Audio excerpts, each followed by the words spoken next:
Salut tout le monde, alors aujourd'hui je vais vous parler des différents types de SOPK, comprendre leurs causes pour vous aider à travailler sur la gestion de votre SOPK. Restez avec moi jusqu'à la fin car je vais partager des conseils pratiques pour chaque type de SOPK et également les compléments alimentaires essentiels, la base de la base. Donc, pour la petite histoire, quand j'ai reçu mon diagnostic, comprendre la cause de mon SOPK était un vrai casse-tête. J'avais eu très peu d'informations et j'imagine que beaucoup d'entre vous ont ressenti la même chose. Aujourd'hui, d'ailleurs, on parle de 4 types de SOPK. Vous pouvez vous retrouver dans plusieurs. Le but n'est vraiment pas de vous mettre dans une case. Je tiens à rappeler que chaque femme atteinte du SOPK a un ensemble unique de déséquilibres et de causes profondes qui demandent des solutions adaptées et un accompagnement. Donc, il n'y a pas de solution universelle et je vais démystifier tout cela pour vous aider à comprendre. Donc comme je l'ai mentionné, il existe plusieurs types de SOPK. En ce qui me concerne, je me retrouve dans 3 des 4 types de SOPK. Donc on va dire que certains types de SOPK peuvent se manifester légèrement, d'autres plus sévèrement. Le but d'identifier votre type de SOPK est de vous aider en quelque sorte à savoir par où commencer dans la gestion de votre SOPK. C'est en quelque sorte une piste de travail. Le but est encore une fois de ne pas vous mettre dans une case. Je me répète, mais c'est quand même important de le préciser. Par exemple, si l'un des types de SOPK est plus prédominant, vous vous retrouvez majoritairement dans ces signes, c'est là que vous devez concentrer vos efforts. Gérer le SOPK d'ailleurs peut demander d'adapter son mode de vie et c'est pourquoi je préconise d'avancer étape par étape. Donc maintenant, passons aux choses sérieuses. Alors le premier type de SOPK est le SOPK inflammatoire. Il y a d'ailleurs des nombreuses études scientifiques qui ont révélé qu'une grande partie des femmes atteintes du SOPK présentent une inflammation chronique de bas grade et il faut en quelque sorte imaginer votre corps comme une forteresse bien gardée et l'inflammation c'est comme une attaque constante à travers ces murs provoquant des dommages. C'est vraiment un facteur central du SOPK. Moi personnellement, j'ai clairement identifié mon inflammation à travers ma fatigue, l'acné, les ballonnements, des problèmes de peau, dermite séborique notamment. J'avais depuis l'âge de 11-12 ans des problèmes de dermite séborique au niveau du cuir chevelu, problème d'eczéma également et également une prise de poids. Donc d'autres symptômes aussi peuvent être liés à l'inflammation comme l'anxiété, l'irritabilité. Donc si vous avez ce type de signe, cela peut être dû à l'inflammation. Donc cette inflammation, elle aggrave aussi notamment la surproduction d'hormones androgènes, contribuant ainsi à l'accumulation de graisse, donc à une prise de poids. En plus de ça, cette inflammation peut altérer la structure chimique de l'insuline, l'hormone qui régule la glycémie et conduisant également à une résistance à l'insuline. Donc gérer l'inflammation est vraiment crucial pour améliorer ces symptômes. Donc concernant les examens intéressants à analyser, je dirais que c'est la CRP ultrasensible qui peut être intéressante à analyser. Et évidemment, je vous invite à vous rapprocher d'un professionnel de santé pour réaliser un bilan complet. Alors le deuxième type de SOPK qui est d'ailleurs très courant, c'est le SOPK avec une résistance à l'insuline qui d'ailleurs fait écho au SOPK inflammatoire. Il faut savoir quand même que 70% des femmes atteintes du SOPK ont une résistance à l'insuline. C'est d'ailleurs énorme, je trouve, c'est beaucoup. Et d'ailleurs, j'ai été moi-même diagnostiquée il y a quelques temps d'une résistance à l'insuline. Donc rapidement, c'est quoi la résistance à l'insuline ? C'est un peu comme si nos cellules étaient un peu têtues. Normalement, lorsque nous mangeons des glucides, des sucres, notre corps va libérer de l'insuline pour aider les cellules à absorber le sucre et à l'utiliser comme énergie. Donc l'insuline, c'est comme une petite clé qui ouvre la porte des cellules, faire rentrer le sucre. Mais quand on a une résistance à l'insuline, ces cellules deviennent un peu sourdes à la clé de l'insuline. Elles ne l'écoutent pas très bien. Cela signifie que le sucre va rester dans le sang au lieu d'entrer dans les cellules et cela peut provoquer une hyperglycémie, donc un taux élevé de sucre dans le sang et une hyperinsulinémie de manière chronique, donc un taux d'insuline élevé dans le sang. Et tout cela peut contribuer à des déséquilibres hormonaux et entraîner tout un tas de symptômes. D'ailleurs, j'ai fait une vidéo entière dédiée sur la résistance à l'insuline si ça vous intéresse. Donc certains signes peuvent être en lien avec la résistance à l'insuline, comme une prise de poids sans explication rapide, difficulté à perdre du poids, des fringales sucrées, de la fatigue chronique, une hyperpigmentation de la peau, des envies aussi urinaires fréquentes, une miction nocturne et une soif également intense. Donc la résistance à l'insuline peut également aggraver les symptômes liés à un excès d'hormones androgènes comme les règles irrégulières, la pilosité excessive, acné, perte de cheveux. Donc souvent, le SOPK inflammatoire et résistance à l'insuline sont assez de pair car la résistance à l'insuline peut également provoquer aussi à son tour de l'inflammation. Donc c'est un vrai cercle vicieux. Donc l'insuline, c'est vraiment une hormone clé dans notre corps et quand il y a un dysfonctionnement, cela a un effet domino sur nos hormones et notre santé en général. Donc les examens intéressants à analyser, donc l'indice OMA, indice Cookie, l'insulinémie, la glycémie à jeun, l'hémoglobine glyquée, SHBG. Évidemment, je vous invite à vous rapprocher d'un professionnel de santé pour faire un bilan complet. Alors, le troisième type de SOPK est la fatigue surrénalienne, qui est d'ailleurs souvent négligée. Cela se traduit par une fatigue extrême, par exemple un stress persistant. Il faut imaginer vos glandes surrénales comme des petites équipes de travail qui gèrent le stress. Elles produisent l'hormone du stress, donc le cortisol, mais aussi les hormones androgènes. Donc le stress va élever le cortisol. Donc si vous avez un quotidien très stressant, les glandes surrénales travaillent jour et nuit sans pause, elles s'épuisent et cela va engendrer un stress chronique, une augmentation de la production des hormones androgènes. Donc certains signes peuvent être en lien avec cette fatigue surrénalienne comme l'anxiété, dépression, troubles du sommeil, grande difficulté à gérer son stress, par exemple fatigue persistante dès le matin, même après avoir passé une bonne nuit entre guillemets. On peut être fatigué dès le matin.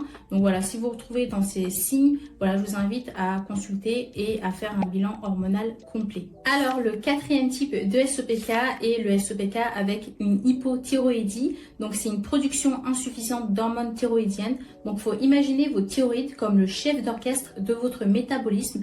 Mais si le chef d'orchestre est fatigué et dirige mal, tout l'orchestre est désynchronisé et cela peut influencer vos hormones sexuelles, le métabolisme et aggraver les symptômes du SOPK. Donc certains signes peuvent être en lien avec une hypothyroïdie comme une fatigue, règles irrégulières, prise de poids, troubles du rythme cardiaque, chute de cheveux, frilosité, troubles de la mémoire, baisse de libido, dépression.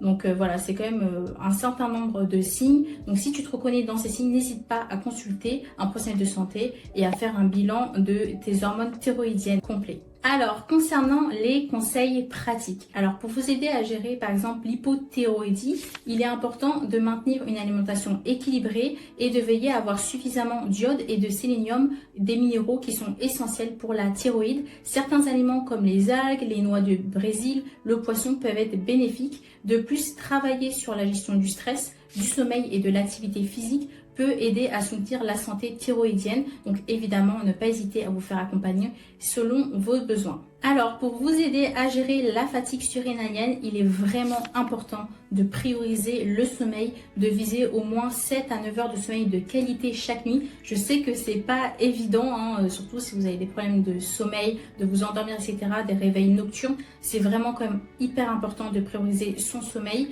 Donc la pratique aussi physique régulière de la relaxation, de la respiration par exemple profonde, des techniques de gestion du stress peut également aider à réduire les niveaux de cortisol et à soutenir l'équilibre hormonal.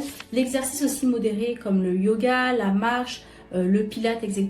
peuvent contribuer à renforcer le corps et à réduire aussi le stress par la même occasion. Alors pour gérer la résistance à l'insuline, il est vraiment crucial de suivre une alimentation équilibré avec une bonne répartition des macronutriments et en favorisant les aliments à faible indice glycémique et en limitant évidemment sa consommation de sucre, de glucides raffinés.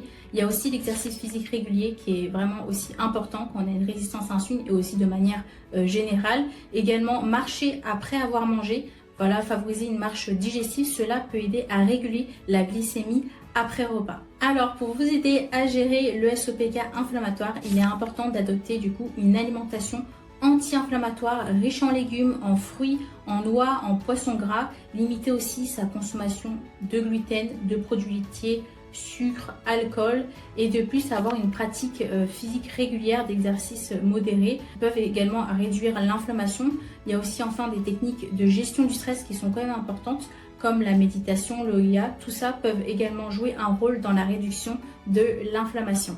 Je tiens quand même à préciser que c'est quand même important de se faire accompagner si besoin, par exemple avec une diététicienne, un nutritionniste, un professionnel de santé spécialisé dans la prise en charge du SOPK qui peut vous accompagner si vous en avez besoin. Alors, concernant les compléments alimentaires que je considère essentiels dans la gestion du SOPK, donc le tout premier, l'inositol, le myo et déchiro-inositol, c'est le complément de référence. C'est le plus étudié dans le cadre du SOPK. Il a montré de grands bénéfices pour la gestion du SOPK avec un ratio de 4000 mg de myoinositol et de 100 mg de déchiro-inositol. Il agit notamment sur la résistance à l'insuline, aide à la perte de poids, améliore les cycles menstruels et l'ovulation et participe également à l'équilibre mental. Évidemment, il y a d'autres bienfaits, mais voilà, c'est ceux les principaux. En deuxième position, nous avons évidemment le magnésium. Alors évidemment, il faut privilégier les bonnes formes de magnésium. D'ailleurs, je vais vous mettre un petit icône avec les bonnes formes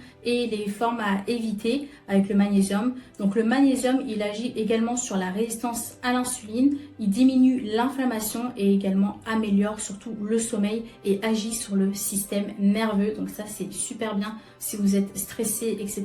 C'est idéal. Ensuite, il y a également le zinc. Donc également, je vais vous mettre un petit icône avec les bonnes formes à privilégier de zinc. Donc le zinc aussi, il améliore la sécrétion d'insuline. Il diminue l'hyperthyroïdisme, donc l'hyperpolosité. Donc ça, c'est top si vous souffrez d'hyperpolosité, etc.